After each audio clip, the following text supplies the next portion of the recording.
আমরা বলেছি 2025 সালটাই হবে বিচারের বছর। আমরা খুঁজছি অপরাধ, আমরা খুঁজছি অপরাধী। আমরা দেখব না কে কত বড়, কে কোথায় চাকরি করেন, কার কি পজিশন। আপনারা জানেন যে বিগত 15 বছরে বাংলাদেশে একটা ভয়ের সংস্কৃতি চালু করা হয়েছিল, যে অস্ত্রের মাধ্যমে।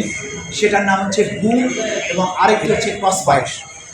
এই যে গুমের মাধ্যমে হাজার হাজার মানুষকে সাদা পোশাকধারী বলেন বা পোশাকধারী বিভিন্ন বাহিনী এসে তুলে নিয়ে যেত, এবং তারপর তারা কোনোদিন আর ফিরে আসতো না। অধিকাংশই ফিরে আসেনি।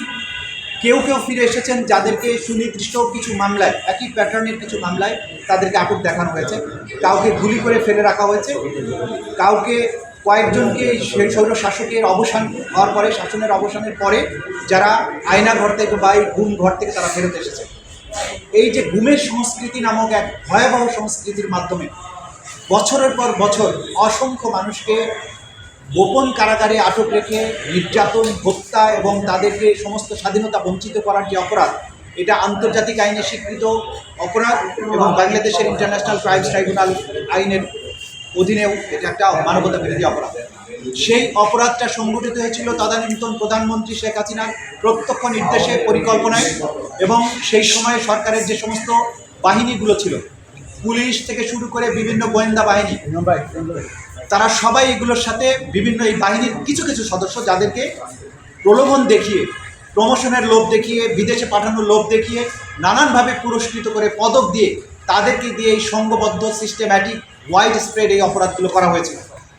যেহেতু এই অপরাধগুলো একটু ডিফারেন্ট নেচারের, গণহত্যার অপরাধের চেয়ে, এই জন্য আজকে ডিফারেন্ট একটি মামলায় তাদেরকে আমরা গ্রেপ্তার দেখানোর জন্য আবেদন জানিয়েছিলাম। এর মধ্যে সাবেক প্রধানমন্ত্রী শেখ হাসিনা, তার তদানীন্তন নিরাপত্তা উপদেষ্টা তারিক সিদ্দিকী, তদানীন্তন আইজিপি বেনজির আহমেদ সহ বিভিন্ন সংস্থার মোট 12 জনের বিরুদ্ধে আজকে আমরা গ্রেপ্তারি পরোয়ানা জারির জন্য আবেদন জানিয়েছিলাম। আদালত সেই গ্রেপ্তারি পরোয়ানা জারি করেছেন, এবং এদের মধ্যে একজন মেজর জেনারেল বরখাস্তকৃত জিয়াউল হাসান, যিনি কারাগারে আটক আছেন, তাকে প্রোডাকশনের জন্য আদেশ দিয়েছেন। আগামী 12 ফেব্রুয়ারি তাদেরকে এই আদালতে গ্রেপ্তার করে, গ্রেপ্তার হওয়া মাত্র তাদেরকে প্রডিউস করতে হবে। আগামী 12 ফেব্রুয়ারি এই মামলার পরবর্তী দিন ধার্য করা হয়েছে, যেদিন যদি তদন্ত রিপোর্ট আসে, তদন্ত রিপোর্ট দাখিল হবে, অথবা এই গ্রেপ্তার সংক্রান্ত রিপোর্ট দেওয়ার জন্য আইন শৃঙ্খলা রক্ষাকারী বাহিনীর প্রতি নির্দেশ দিয়েছেন। আমরা আপনাদেরকে একটা জিনিস বলতে চাই, যে আমরা বারবার বলে এসেছি যে এই জুলাই আগস্টের বিপ্লবের পরে বাংলাদেশ যে নতুন অধ্যায়ে প্রবেশ করেছে, এই জাতি, এই সরকারের কাছে যে সবচেয়ে বড় প্রত্যাশা, সেটা হচ্ছে এই সমস্ত ঘৃণ্য মানবতা বিরোধী অপরাধের বিচার করা। এবং আমরা বলেছি 2025 সালটাই হবে বিচারের বছর। এই অপরাধের সাথে যারাই জড়িত থাকুক, তারা কেউ রাষ্ট্রের চেয়ে বড় না, কেউই আইনের ঊর্ধ্বে নয়।